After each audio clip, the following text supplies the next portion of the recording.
الحمد لله رب العالمين الرحمن الرحيم مالك يوم الدين إياك نعبد وإياك نستعين اهدنا الصراط المستقيم صراط الذين أنعمت عليهم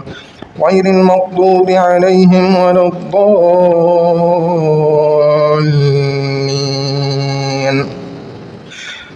سبح اسم ربك الأعلى الذي خلق فسوى والذي قدر فهدى والذي أخرج المرعى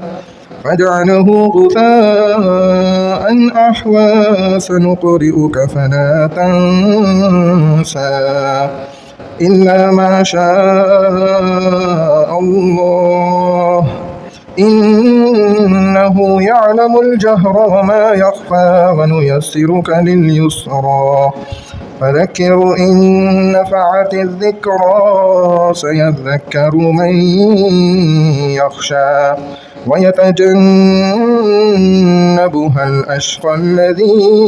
يصلى النار الكبرى ثم لا يموت فيها ولا يحيا قد أفلح من تزكى وذكر اسم ربه فصلى بل تؤثرون الحياة الدنيا والآخرة خير وأبقى إن هذا لفي الصحف الأولى صحف إبراهيم وموسى.